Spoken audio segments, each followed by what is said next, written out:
20 BJP കൗൺസിലർമാർ 4 ആഴ്ചക്കുള്ളിൽ വീണ്ടും സത്യപ്രതിജ്ഞ ചെയ്യണമെന്ന് കോടതി പറഞ്ഞതോടെ അത്ര കാലത്തേക്കെങ്കിലും ഇവർ പുറത്തായി എന്നുള്ളതാണ് ഇതിനർത്ഥം. വായിൽ തോന്നിയത് കോതക്ക് പാട്ടെന്നാണ് തോന്നുന്നതെങ്കിൽ അതങ്ങ് വീട്ടിൽ ചെയ്താൽ മതി. തോന്നിയ പോലെ ചെയ്യാൻ രാജ്യത്തിൻ്റെ സത്യപ്രതിജ്ഞ BJP ഓഫീസിൽ പാടുന്ന ഗണഗീതമല്ല എന്നാണ് കോടതി പറഞ്ഞതിൻ്റെ അർത്ഥം. അതുകൊണ്ട് ദേവീദേവന്മാരുടെയും ബലിദാനികളുടെയും ഭാരതാംബയുടെയും നാമത്തിൽ തിരുവനന്തപുരം കോർപ്പറേഷനിലെ 20 BJP കൗൺസിലർമാർ സത്യപ്രതിജ്ഞ ചെയ്തത് അസാധുവാണെന്ന് ഹൈക്കോടതി വിധിച്ചിരിക്കുന്നു. യഥാർത്ഥ വിശ്വാസികൾ ഇങ്ങനെ ദേവീദേവന്മാരുടെ സങ്കല്പങ്ങൾ മനസ്സിൽ വെച്ച് ആരാധിക്കുകയാണ് ചെയ്യുന്നത്, അല്ലാതെ എല്ലായിടത്തും അതിനെ ഉപയോഗിച്ച് പറയിപ്പിക്കലല്ല ചെയ്യാറുള്ളത്. ഏതായാലും 20 കൗൺസിലർമാർ തൽക്കാലത്തേക്ക് ഔട്ടായിരിക്കുന്നു. അതായത് കേരള മുനിസിപ്പാലിറ്റി നിയമത്തിലെ 3-ാം ഷെഡ്യൂൾ പ്രകാരം ദൈവനാമത്തിലുള്ള സത്യപ്രതിജ്ഞയോ അല്ലെങ്കിൽ ദൃഢപ്രതിജ്ഞയോ ആണ് ചെയ്യേണ്ടത്. ഇതിൽ നിന്ന് വ്യത്യസ്തമായിട്ടുള്ള സത്യപ്രതിജ്ഞ അസാധുവാണെന്ന് കോടതി വ്യക്തമാക്കിയിരിക്കുകയാണ്. കോർപ്പറേഷനിലെ CPM parliamentary party leader SP Deepak നൽകിയ ഹർജിയിലാണ് ജസ്റ്റിസ് PV കുഞ്ഞികൃഷ്ണന്റെ ഉത്തരവ് വന്നിരിക്കുന്നത്. 4 ആഴ്ചക്കുള്ളിൽ ഇവർ വീണ്ടും സത്യപ്രതിജ്ഞ ചെയ്യണം.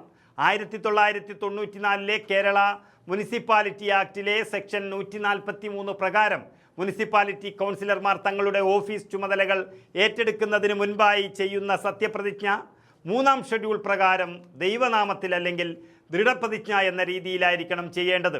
എന്നാൽ BJP കൗൺസിലർമാർ സത്യപ്രതിജ്ഞ ചെയ്തത് ഗുരുദേവ നാമത്തിൽ, ഉദയന്നൂർ ദേവിയുടെ നാമത്തിൽ, ഭഗവത് നാമത്തിൽ, കാവിലമ്മയുടെ നാമത്തിൽ, ശ്രീ പത്മനാഭസ്വാമിയുടെ നാമത്തിൽ, അതുപോലെ ഭാരതാംബയുടെ നാമത്തിൽ തുടങ്ങിയ വായിൽ തോന്നുന്ന എല്ലാ നാമത്തിലും സത്യപ്രതിജ്ഞ ചെയ്യുകയായിരുന്നു. ഈ രൂപങ്ങളിലാണെന്ന് ഹർജിക്കാർ ചൂണ്ടിക്കാട്ടുകയും ചെയ്തു. അതിനാൽ ഈ സത്യപ്രതിജ്ഞകൾ അസാധുവാണെന്നാണ് ഹർജിക്കാരൻ വാദിച്ചതും അവസാനം കോടതി വിധിച്ചതും. 20 കൗൺസിലർമാരുടെ സത്യപ്രതിജ്ഞ അസാധുവാക്കണമെന്നാവശ്യപ്പെട്ട് CPMന്റെ പ്രതിനിധികൾ ജില്ലാ കലക്ടർക്കും മുഖ്യ തെരഞ്ഞെടുപ്പ് ഓഫീസർക്കും ഒക്കെ പരാതി നൽകിയിരുന്നു. ദൈവങ്ങളുടെ പേരിൽ സത്യപ്രതിജ്ഞ ചെയ്തത് ചട്ടലംഘനമാണെന്ന് ചൂണ്ടിക്കാട്ടി CPMന്റെ ജില്ലാ സെക്രട്ടറി ജോയിയും അതുപോലെ SP ദീപക്കുമാണ് പരാതി നൽകിയത്.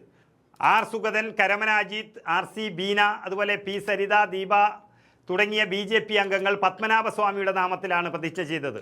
ബലിദാനികൾ അമരന്മാർ എന്ന് പറഞ്ഞാണ് വലിയ വിള കൗൺസിലർ VG ഗിരികുമാർ പ്രതിജ്ഞ അവസാനിപ്പിച്ചത്. കുന്നുകുഴി കൗൺസിലർ മേരി പുഷ്പവും അതുപോലെ കരുമം കൗൺസിലറായ ആശാനാഥുമൊക്കെ സ്വാമിയെ ശരണമയ്യപ്പ എന്ന് ചൊല്ലിയാണ് സത്യപ്രതിജ്ഞ അവസാനിപ്പിച്ചത്. ഗുരുദേവൻ, ശ്രീകണ്ഠേശ്വരൻ മഹാദേവൻ, ഇരുങ്കുളങ്ങര ഭഗവതി, ഉദയന്നൂർ ദേവി തുടങ്ങി ദേവി പ്രതിഷ്ഠകളുടെ പേരിലൊക്കെ കൗൺസിലർമാർ ഇങ്ങനെ സത്യപ്രതിജ്ഞ ചെയ്യുന്ന ഒരു അപൂർവ കാഴ്ചയാണ് ഇന്ത്യൻ ജനാധിപത്യത്തിൽ നമ്മൾ തിരുവനന്തപുരത്ത് കണ്ടത്.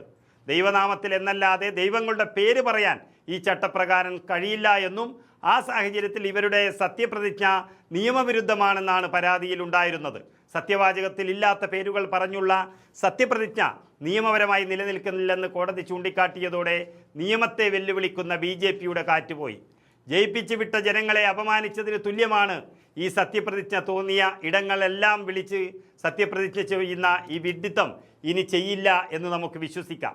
ഇതൊക്കെ രാജ്യത്തിൻ്റെ ഭരണഘടനയെക്കുറിച്ച് ബോധമില്ലാത്തതും കൊണ്ടും മാത്രമാണ്.